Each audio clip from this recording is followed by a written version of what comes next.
여러분, 그 북아메리카에 살았던 체로키 인디언들이 있습니다. 근데 그들의 성인식은 좀 특이했습니다. 특별한 성인식을 가지고 있었는데요. 성인식을 치르기 위해서는 어떤 시기가 되어지면 아버지가 그 아들의 손을 붙잡고 깊은 숲속으로 들어갑니다. 그리고 아들에게 그 안대를 합니다.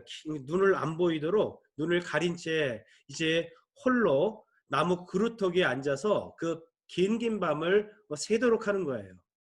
그리고 아버지는 사실은 이제 자리를 뜨는 거죠. 그런데 여러분 아시다시피 그 깊은 산속, 깊은 숲속은 맹수들이 우글우글 거리는 것입니다.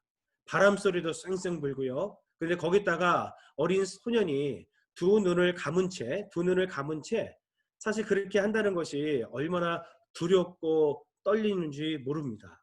그렇게 밤을 새워야 되는 겁니다. 그 아이는요, 밤새도록 이제 두려움과 사투를 벌이게 되는 것이지요. 자, 그렇게 해서 이제 낮에 동이 트게 되어지고 햇살이 이제 비치게 될 즈음에 이제 안대를 눈 가렸던 것을 풀 수가 있는 겁니다. 그런데 그 안대를 풀었을 때에 가장 처음으로 그 아들의 눈에 들어오는 자가 바로 아버지라고 합니다. 그 아버지가 밤새도록 사실은 그 뒤에서 활을 당기고 혹이라도 위험이 올지 모르는 여러 가지 상황들을 고려해서 활시유를 당기고 있다는 것이죠. 혹시라도 맹수가 달려들거나 짐승이 올게 되면은 이제 활을 쏘려고 하는 것이죠. 그렇게 밤새 아들을 지키고 있다고 합니다. 자, 바로 이러한 어떤 특별한 성인식이 있다고 하는 것이죠. 자, 여러분, 하나님의 최대 관심사가 뭔지 아십니까? 우리가 지난주에 말씀을 나누었는데 유대인과 이방인의 구원이었죠. 하나님은 공의와 사랑의 하나님이십니다. 하나님의 절대 주권 아래서 이스라엘 백성들이 선택되었고 그리고 언약의 백성으로 구원을 받게 됩니다. 그런데 그들이 하나님을 떠나게 되지요. 결국 공의의 하나님께서는 그들에게 사망 선고를 내릴 수밖에 없습니다. 죄의 삭은 사망이기 때문입니다.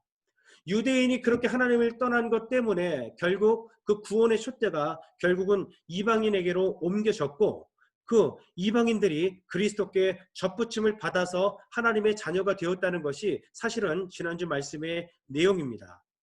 하나님께는 큰 그림이 있어요. 그것은 인류가 구원 얻는 것입니다. 죄로 인해서 모든 이스라엘 백성들이 사실은 죽어 마땅하나 사도 바울은 지난주 말씀을 통해서 그럴 수 없느니다라고 말씀하면서 그들을 시기나게 해서라도 하나님께서 다시금 구원하실 것이다라고 하는 말씀을 주시는 겁니다.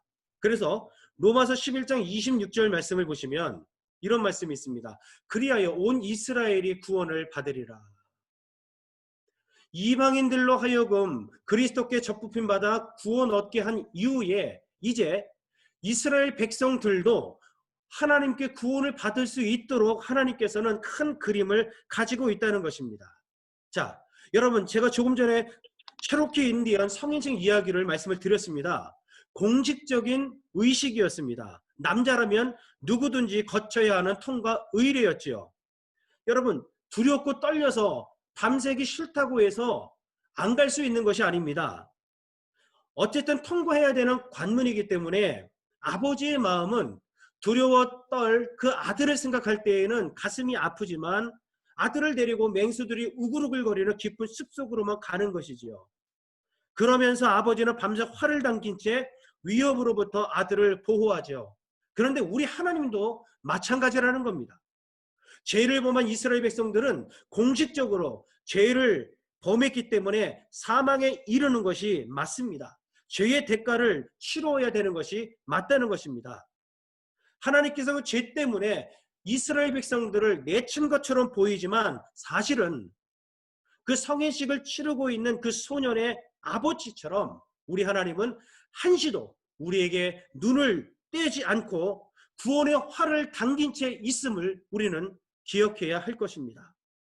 하나님은 죄인을 구원하기 위하여서 가장 사랑하고 가장 귀하고 소중한 독생자 예수 그리스도를 우리에게 보내주시고 또한 십자가에 못 박아 우리 대신 죽이지 않았습니까?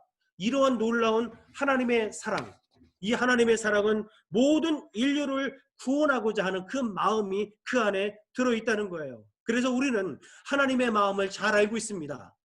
디모데전서 2장 4절 말씀을 보니까 하나님은 모든 사람이 구원을 받으며 진리를 아는 데에 이르기를 원하시느니라라고 말씀했습니다. 하나님은 한 명도 빠짐없이 모든 사람들이 구원받기를 원한다라고 분명히 말씀하고 있고, 베드로후서 3장 9절 말씀을 보니까 주의 약속은 어떤 이들이 더디다고 생각하는 것 같이 더딘 것이 아니라 오직 주께서 너희를 대하여 오래 참으사 아무도 멸망하지 아니하고 다 회개하기에 이르기를 원하시느니라, 이렇게 말씀하고 있습니다. 하나님은 아무도 멸망당하지 아니하고 다 회개함으로 구원 얻는 것이 아버지의 마음이다라고 우리가 지난주 말씀을 우리가 묵상을 했습니다.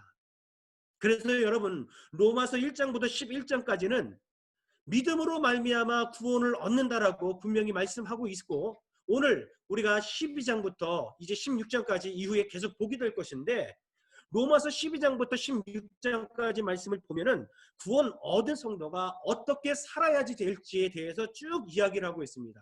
특별히 오늘 로마서 12장 1절로 2절의 말씀은 우리가 너무 많이 듣고 잘 아는 말씀이지만, 구원받은 성도가 어떻게 살아야 하는지, 어떤 삶을 누리며 살아야 되는지를 우리가 이 말씀을 우리가 함께 나누어 볼 것입니다.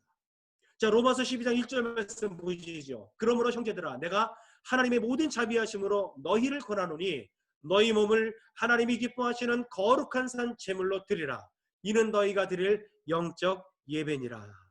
바울은 로마의 구원받은 성도들에게 지금 권면하고 있습니다. 여러분, 무엇을 권면하고 있습니까? 이 권면한다는 뜻은 무슨 뜻이냐면 바로 세우고 견고케 한다라는 의미가 있습니다. 사도 바울은 구원받은 백성들로 하여금 바로 세우기를 원했고 견고케 하고 싶었습니다. 그래서 무엇으로 그렇게 권면합니까? 하나님의 모든 자비하심으로라고 성경은 말씀하고 있습니다. 이 말은 진심을 다해서 정말 간절한 마음으로 사도 바울은 구원받은 성도들이 정말 바로 세움을 받고 믿음에 흔들리지 않고 견고해지기를 원하여서 오늘 구원받은 성도가 어떻게 살아야지 될지에 대해서 로마서 12장 1절로 2절부터 오늘 그 말씀을 우리에게 주시는 것입니다. 오늘 무엇라고 여러분 권면합니까? 바울은 구원 그 이후에, 다시 말씀드립니다. 바울은 구원 그 이후에 영적 예배에 대해서 권면하고 있습니다. 여러분, 영적 예배는 바로 죽은 예배가 아닙니다. 살아있는 예배를 말하고 거룩한 삶의 예배를 우리는 영적 예배라고 이야기합니다. 우리는 이 말씀에 대해서 무수한 설교를 들었습니다. 오늘 이 말씀을 통하여서 우리가 정리하는 것이 아니라 실질적으로 이제는 우리도 로마서 12장에 들어섰기 때문에 어떻게 살아야 될지, 구원 얻은 저와 우리 성도님들이 이제는 어떻게 살아야 될지에 대해서 우리가 고민하면서 또한 그렇게 순종하는 그러한 시간이 되고자 원하는 것입니다. 이 영적 예배를 어떻게 이해할 수 있을까? 쉽게 예를 한번 들어보겠습니다. 연로하신 부모님을 모시고 사는 어떤 가정이 있었는데요. 그 아들 내외가 사실은 먼저 예수님을 믿게 되었습니다. 그런데 부모님은 아직 믿지 않고 그 모시고 사는 자녀들은 예수님을 영접하여 하나님의 자녀가 되었는데, 하루는 부모님이 그 자식들을 부릅니다. 그러면서 언짢은 듯이 이렇게 얘기를 했어요. 얘들아, 교회 다니는 사람들은 조상에게 제사를 드리지 않는다고 하더라. 그렇다면 교회 다니는 너희들은 우리가 죽더라도 제사밥을 올리지 않겠다는 뜻이니? 이렇게 질문을 한 거예요. 너희들은 우리가 죽고 나서도 우리한테 제사밥을 올리지 않을 거냐고 질문을 던지는 겁니다. 그러면서 이렇게 얘기를 합니다. 우리는 죽어서 굶기 싫다. 그러니 우리 눈에 흙이 들어가기 전까지는 교회 다니는 것을 우리는 인정할 수 없어 라고 이야기를 한 거예요. 자, 아들 내외가 여러분 깜짝 놀랐습니다. 그런데 그 순간 성령님께서 지혜를 주셔서 이런 답변을 그들이 하게 됩니다. 아버지가 지금 말씀을 하시는 거는 죽은 다음에 제사를 말하는 거잖아요. 죽은 제사를 말씀하시는데 저희는 그것보다 훨씬 더 좋은 살아있는 제사를 보여드릴게요. 아버지, 우리가 더 좋은 산제사를 보여드릴 테니까 아버지 걱정하지 마세요 하고 그 이후부터 아들 내외는요 더욱 정성껏 부모님께 잘 하기 시작합니다. 부모님께 효도하기 시작합니다. 끼니마다 늘 부모님이 좋아하시는 음식을 차려드립니다. 보약도 이제 해서 드립니다. 그리고 용돈도 넉넉히 해서 드렸습니다. 자, 얼마 가지 않아서 부모님들이 다시 그 자녀들을 부릅니다. 그래, 네 말이 맞구나. 산제사가 죽은 제사보다 훨씬 더 낫구나. 걱정하지 말고 이제는 마음껏 교회 다녀라. 이제 우리도 너희를 따라서 교회를 다녀야 되겠구나라고 이야기했다는 겁니다. 여러분, 죽은 제사와 산 제사, 뭔가 여러분 감이 좀 잡히십니까? 영적 예배라고 하는 것은 죽은 제사가 아닙니다. 살아있는 삶의 예배가 우리가 살아있을 때, 살아서 우리가 숨 쉬면서 우리의 삶을 하나님께 온전히 올려드리는 것이 바로 산 예배다라고 성경은 분명히 말씀하고 있습니다. 그래서 오늘은 구체적으로 이것이 바로 영적 예배입니다. 두 가지를 우리가 크게 말씀을 함께 나누려고 생각을 합니다. 여러분, 이것이 영적 예배입니다. 첫 번째, 영적 예배는 나의 모든 삶을 드리는 것이 바로 영적 예배입니다. 자, 로마서 12장 1절 말씀. 여러분 다시 한번 보시면은 그러므로 형제들아 내가 하나님의 모든 자비하심으로 너희를 권하노니 너희 몸을 하나님이 기뻐하시는 거룩한 산 제물로 드리라. 이는 너희가 드릴 영적 예배니라. 드리라라고 말씀하고 있습니다. 무엇을 드립니까? 너희 몸을 드리라고 말합니다. 여러분 여기서 몸은요. 고기 덩어리를 말하는 것이 아닙니다. 우리 육체를 말하는 것이 아니라 우리의 전 인격, 나의 모든 삶을 여러분 말하고 있는 거예요. 우리의 모든 삶을 하나님께 드리는 것이 영적 예배입니다. 여기 드리라고 하는 이 단어를 우리는 맡기다라는 단어로 바꿔서 사용할 수 있습니다. 맡기다라는 뜻입니다. 무슨 말입니까? 영적 예배는 나의 모든 삶을 하나님께 드리는 것입니다. 나의 모든 삶을 하나님께 맡기는 것입니다. 여러분 하나님께 우리의 모든 삶을 좋은 삶, 또 때로는 힘들고 어려운 삶, 이런 모든 삶을 여러분 하나님께 맡기고 그분께 의지하고 살아가고 있습니까? 이것이 바로 예배인 거예요. 꼭 우리가 지금 주일날 오후 3시에 드리는 이 예배만 예배가 아니라 우리의 삶을 하나님께 맡기고 주님을 의지하고 내 있는 모습 그대로를 다 하나님께 드리는 것이 바로 예배다. 그렇게 오늘 성경은 말씀하고 있는 것입니다. 우리는 하나님 앞에 하나님이 기뻐하시는 예배를 드려야 된다라고 성경은 말하고 있습니다. 내가 만족하는 예배, 내가 기쁜 예배가 아닙니다. 야, 오늘 목사님 설교 딱 나한테 주시는 말씀이네. 야, 오늘 정말 찬양이 은혜스럽네. 내가 만족하고 내가 원하고 내가 기쁜 예배가 아닙니다. 하나님이 기뻐하시는 예배가 바로 여러분 영적인 예배다라고 성경은 분명히 말씀하고 있습니다.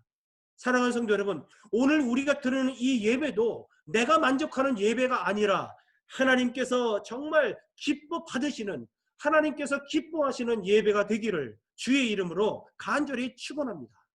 그러면 하나님이 기뻐하시는 예배가 무엇입니까? 성경은 정확하게 말하고 있습니다. 히브리서 13장 16절 말씀 보시면 오직 선을 행함과 서로 나누어 주기를 잊지 말라. 하나님은 이 같은 제사를 기뻐하느니라. 아멘. 하나님께서 기뻐하는 예배가 정확하게 나와 있습니다. 무엇입니까? 선을 행하는 것입니다. 우리의 삶을 악을 행하는 데 사용하는 게 아닙니다. 남을 미워하는데, 남을 시기하는 데 사용하는 것이 아니라 정말 말씀에 순종함으로 선을 행하는 것이 하나님을 기쁘게 하는 예배다라고 말하고 있죠. 그리고 서로 나누어 주어라. 서로 섬겨라. 서로 공급하라. 지금 이렇게 말씀하고 있습니다. 여러분 사실은 우리 교회도 그렇게 형편이 좋은 교회는 아니잖아요. 어찌 보면 우리 교회도 개척교회이기는 하지만 그럼에도 불구하고 우리가 지금 고민하고 있는 부분이 무엇입니까? 어떻게 하면은 우리보다 더 힘들고 어려워하고 있는 지체들을 도울 수 있을까? 우리가 지금 기도하면서 그 고민을 하고 있습니다. 여러분, 이게 바로 뭐냐 하면 바로 영적인 예배를 우리가 드리고 있는 겁니다. 그래서 우리는 우리 주변을 살펴봅니다. 우리 지체들을 돌아봅니다. 정말 힘들고 괴로워하는 성도들을 우리가 찾고 있다는 얘기입니다. 그들에게 예수 그리스도의 복음을 나누어 주고 예수 그리스도의 사랑을 나누어 주기 위해서 우리는 지금 고민하고 있다는 얘기예요. 바로 이것이 바로 무엇인고 하니 영적인 예배, 하나님께서 기뻐하시는 예배다라고 성경은 분명히 말씀하고 있는 것입니다. 이사야 58장 6절에도 보면은 정확하게 나와 있습니다. 내가 기뻐하는 금식은, 내가 기뻐하는 예배는 흉악의 결박을 풀어주며 멍에의 줄을 끌어주며 압제당하는 자를 자유케 하며 모든 멍에를 꺾는 것이 아니겠느냐. 하나님이 기뻐하시는 예배는 여러분 무엇입니까? 결박을 풀어주는 겁니다. 멍에를 끌어주는 것입니다. 압제당한 자들에게 자유를 주는 것이 바로 진정한 하나님이 기뻐하시는 예배라고 성경은 말씀하고 있습니다. 여러분, 하나님이 기뻐하시는 영적인 예배는 그리스도의 발자국을 그대로 우리가 따라가는 예배가 바로 하나님이 기뻐하시는 예배인 것입니다. 말씀에 기록한 대로 하나님의 말씀에 순종하는 삶 자체가 바로 하나님이 기뻐하시는 예배다라고 성경은 말씀하고 있습니다. 이렇듯 저와 우리 성도님들은 우리 하나님께 나의 모든 삶, 즉 기쁨과 슬픔으로 어우러져 있는 우리의 모든 삶을 하나님께 드리고 있습니까? 이런 삶을 하나님께 맡기고 계십니까? 여러분, 어느 교회에 담임 목사님께서 콩팥이 안 좋아서 병원에 입원을 했습니다. 이제 신장병으로 병원에 입원을 한 겁니다. 자, 그래서 강단을 비워둘 수 없으니까 신학교에서 강의를 하시는 한 교수님을 청빙을 해서 몇 주 동안 이제 말씀을 이제 듣기로 이제 결의를 했습니다. 그리고 이제 강사 이제 목사님께서 이제 교수님께서 오셔서 예배를 인도하는데 그 교수님이 이런 건의를 한 거예요. 목사님을 사랑하시는 우리 성도 여러분, 제가요 기도하면서 얻은 지혜가 있습니다. 함께 우리가 나누었으면 좋겠는데요. 어떤 거냐 하면요, 제가 지금 이 오리털 하나를 가지고 있는데 이 오리털을 후 하고 불어서 이 오리털이 떨어지는 그분이 우리 목사님께 신장을 나누어 주는 것으로 했으면 어떻겠습니까? 우리 모두 동참해 주셨으면 좋겠습니다 라고 하면서 이제 그렇게 하기로 했어요. 그래서 앞에 그 강단에서 말이죠, 그 교수님께서 이제 그 오리털을 갖다가 후 하고 불었더니 그게 막 바람에 날려갑니다. 그러면서 장로님 머리에 떨어지려고 하는 거예요. 그랬더니 장로님이 거기서 갑자기 할렐루야 하면서 그 오리털을 또 확 불어버렸어요. 그랬더니 그 오리털이 또 날아갑니다. 그러면서 어떤 권사님 머리에 떨어지려고 하니까 그 권사님께서 갑자기 박수를 치면서 아멘 했어요. 그랬더니 그 오리털이 또 다른 곳으로 이렇게 또 날아가잖아요.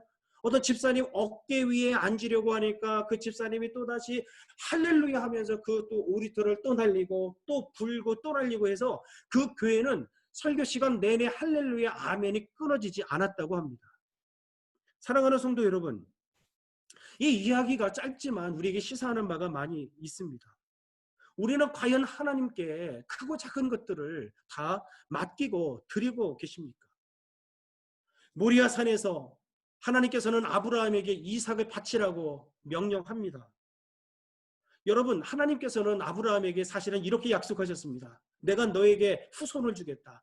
저 하늘의 별과 같이, 저 바다에 있는 모래와 같이 내가 수많은 후손을 너에게 주겠다고 약속한 이후에 모리아 산에서 내 아들 독자 이삭을 나에게 바치라라고 말씀하셨을 때에 여러분, 아브라함의 반응은 어땠습니까? 불평했습니까? 원망했습니까? 도망쳤습니까? 아닙니다. 가장 소중하고 가장 귀하지만 하나님께 여러분 드렸단 말이죠. 칼을 들어서 이삭을 찔러 죽이려고 하는 순간에 하나님께서 두 번 아브라함아 아브라함아 부르셨어요. 너는 그에게 손끝 하나 대지 말아라. 손끝 하나 대지 말아라. 보니까 하나님께서 이미 저 뒤에 수풀에 하나님께서 재물을 준비해 놓으신 것을 우리는 성경을 통해서 알 수 있는 거예요.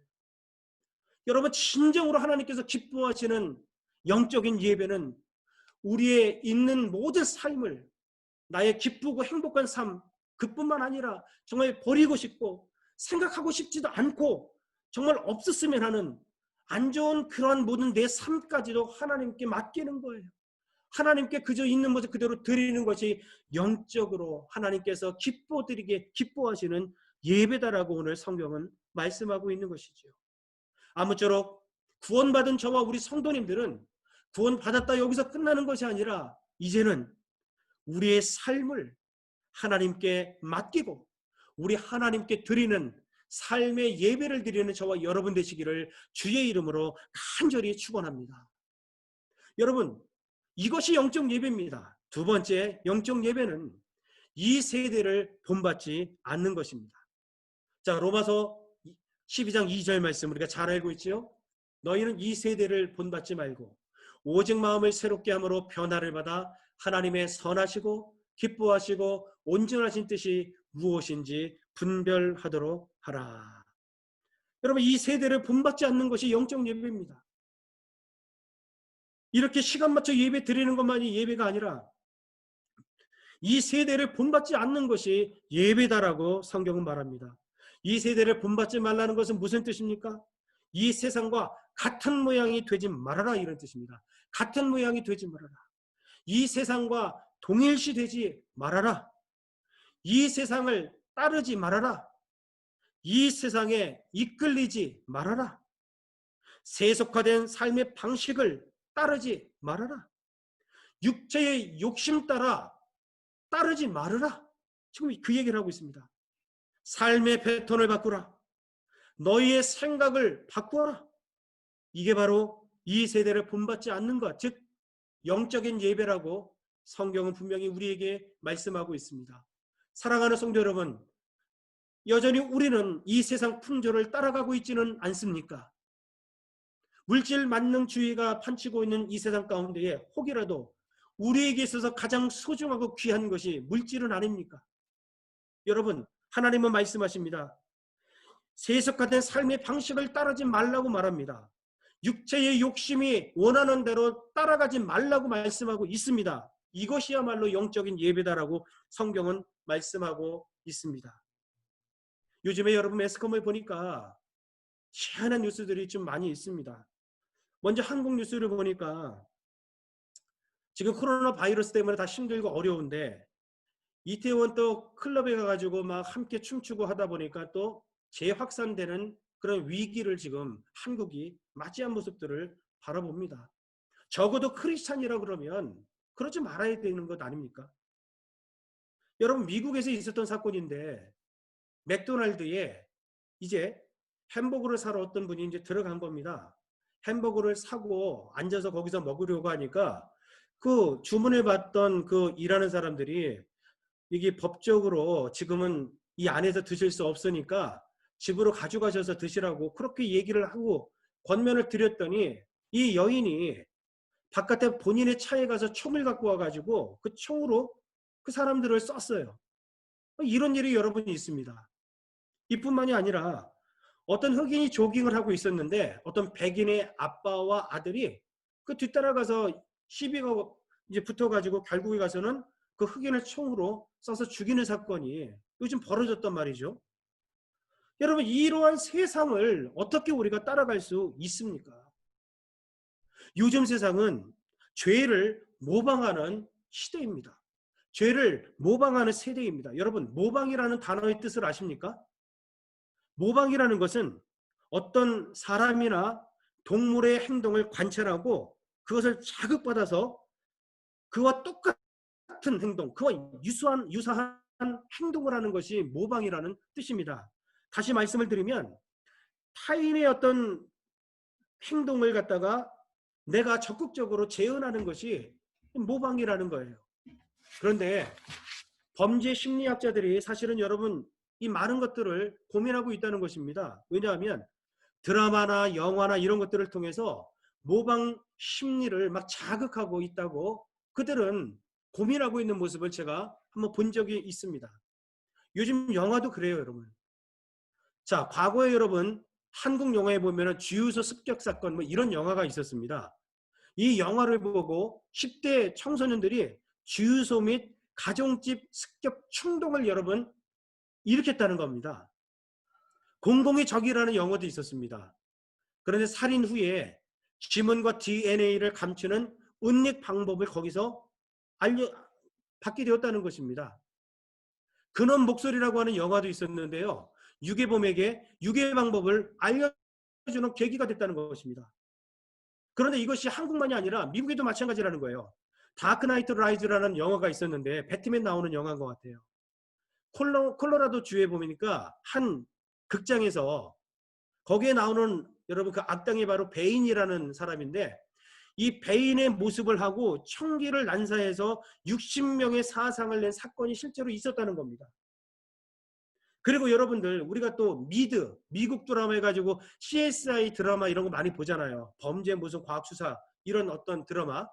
여기가 뭐냐면은 각종 범죄 수법과 은닉기술 등을 알려주는 교과서적인 역할을 감당한다고 합니다. 좀 이런 것들을 통해서 세상 사람들이 영향을 받고 이 모방을 해서 사실은 여러분 이렇게 거꾸로 간다는 것입니다. 참 안타까운 상황입니다. 세상은 우리로 하여금 죄를 여러분 모방하도록 달콤하게 유혹하고 있어요. 여러분 영적인 예배는 무엇입니까? 바로 이렇게 우리는 세상에 대하여 따라가는 것이 아니라 우리를 거슬러가는 사람들이 바로 우리라는 사실들을 우리는 기억해야 하는 것입니다.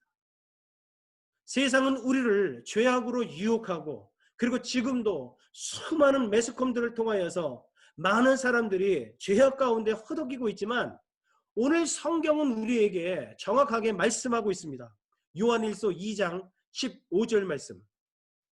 이 세상이나 세상에 있는 것들을 사랑하지 말라. 이 세상에나 세상에 있는 것들을 따라가지 말라. 누구든지 세상을 사랑하면 아버지의 사랑이 그 안에 있지 아니하니. 16절. 이는 세상에 있는 모든 것이 육신의 정욕과 안목의 정욕과 이생의 자랑이니 다 아버지께로 온 것이 아니요 세상으로부터 온 것이니라. 여러분 이 세대는 바로 육신의 정욕과 안목의 정욕과 이생의 자랑으로 우리를 계속해서 유혹하고 있다고 지금 성경은 말하면서 너희들은 세상을 따라가지 말아라. 너희들은 세상을 사랑하지 말아라라고 분명히 말씀하고 있습니다. 세상을 모방하지 말아라라고 분명히 이야기하고 있다는 것이죠. 여러분 더더욱 교회는 세상적 가치를 추구해서는 안 되는 것입니다. 세상에서 요구하는 것, 세상에서 여러분 값어치 있다는 것을 교회에서도 추구하고 따라간다면 그 끝은 무엇일까요? 멸망 아닐까요? 교회가 추구해야 될 것은 바로 예수 그리스도의 십자가를 추구해야 된다고 성경은 말씀하고 있습니다. 교회가 추구해야 될 것은 바로 부활의 복음을 추구해야 된다고 성경은 정확하게 오늘 말씀하고 있다는 거예요. 하나님이 원하시는 영적인 예배는 바로 이것입니다. 이 세대를 본받지 않는 것입니다. 육신의 정욕을 사랑하지 않는 것입니다. 안목의 정욕을 사랑하지 않는 것입니다. 이생의 자랑을 추구하지 않는 것입니다. 바로 예수 그리스도의 십자가를 추구하고 부활의 복음을 추구하는 것이 바로 하나님께서 기뻐하시는 진정한 예배, 영적인 예배라고 오늘 성경은 분명히 말씀하고 있습니다. 여러분 우리의 삶을 바꾸는 것이 예배입니다. 내가 예수 그리스도를 알지 못했을 때의 우리의 삶이 어떠했습니까? 세상의 가치를 따르고 시기와 미움으로 똘똘 뭉쳐서 예수 믿는 사람들이 정말 이해 안 되고 무식해 보이고 사람들을 밟고 올라가서 나에게 이로운 것들을 앞뒤 바라보지 않고 추구했던 그 나의 모습들, 내가 예수 만나기 전에 그러한 모습들 아닙니까?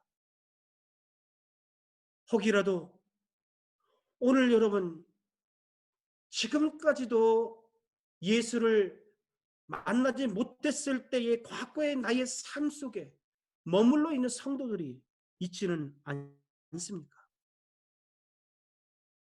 세상의 목적으로 삼고 있었던 것, 이제 우리는 그것이 우리의 목적이 될 수 없습니다. 우리의 단지 도구일 뿐입니다. 우리의 목적은 세상이 아닙니다. 바로 하나님의 나라가 우리의 목적입니다. 우리의 목적은 돈이 아닙니다. 바로 하나님이 우리의 목적입니다. 구원받은 성도들은 이러한 영적 예배를 살아야 된다고 오늘 성경은 말씀하고 있는 것이죠. 여러분 죄송합니다. 금요일 날 오전에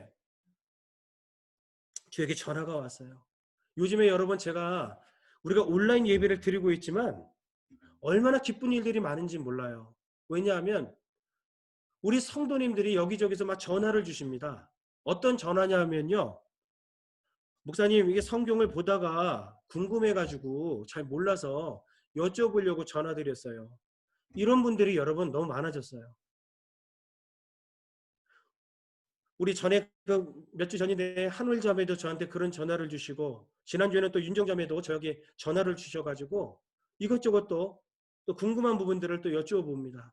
그리고 지난주 금요일 날에는 김옥승 권사님께서 저에게 막 기쁨으로 전화를 주셨어요. 그 이유가 바로 뭐냐면은 여러분 우리가 지금 1월 첫째 주부터 지금까지 성경 암송을 하고 있잖아요. 혹시 지금 하나도 빠짐없이 다 암송하고 계신 분 계십니까? 저는 여러분 암송하고 있어요. 지금 뭐 목사라? 그게 아니라 어쨌든 저도 나름 굉장히 노력을 합니다. 중심 되신 예수 그리스도부터 해가지고 지금까지 암송을 하고 있는데 우리 김혜진 집사님께서 하나도 안 틀리시고 그거를 다 암송하고 계신다고 너무 기뻐가지고 저한테 전화하신 거예요. 우리 김옥승 권사님께서. 제가 얼마나 여러분 기뻤는지 모릅니다.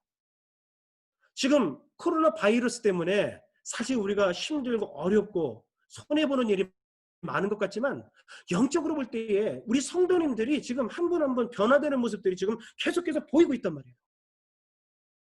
여러분 우리 성도님들이 뭐 시간이 많고 할 일이 없어서 뭐 성경 보겠어요?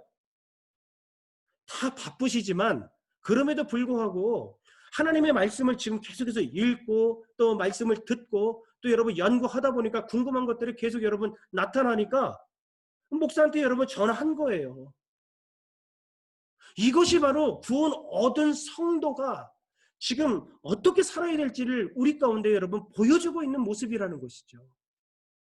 여전히 여러분 세상의 달콤함 속에서 어떻게 하면 내가 세상 속에서 부자가 될 것인가? 우리가 이런 것 여러분 더 이상 추구하는 것 아니잖아요. 구원 그 이후에 하나님의 말씀이 궁금해진 거예요. 구원 그 이후에 하나님의 말씀을 더 암송하고 싶은 거예요. 구원 그 이후에 정말 예수 그리스도의 심장을 가지고 나라와 민족과 우리 지체들을 위해서 기도하고 싶은 거예요. 그래서 여러분 이렇게 정말 영적 예배를 갈급해하는 성도님들을 위해서 이제 우리가 내일부터 오전 9시에 월요일부터 토요일까지 우리가 매일 아침 예배를 하나님께 올려드릴 거예요. 하나님의 말씀으로 하루의 삶을 우리가 정말 점검받고 나에게 주신 하나님의 말씀을 의지해서 주어진 하루하루를 세상을 위하여 살아가는 것이 아니라 하나님 나라를 위해서 살아가기로 결단하고 우리가 내일부터 그렇게 진행하려고 우리가 결정을 하고 시작을 하려고 합니다. 우리 성도님들 오늘 이 말씀을 우리가 깊이 묵상하면서 이제 구원 그 이후에 우리 주님께서 요구하시는 진정한 하나님이 기뻐하시는 영적 예배가 무엇인지를 우리가 발견하면서 첫째는 나의 모든 삶을 기쁘고 슬프고 행복하고 정말 지우고 싶은 모든 것들까지도 하나님께 다 드리고 맡기시는 성도가 되시기를 주의 이름으로 축원합니다. 또한 이 세대가 아무리 우리를 유혹하고 미혹한다 할지라도 우리가 내 인생의 삶을 바꿔서 정말 하나님이 내 인생의 목표가 되고 목적이 되어서 주님 나라를 위해서 살아가는 저와 귀한 성도님들이 다 되시기를 주님의 이름으로 간절히 축원합니다. 아멘.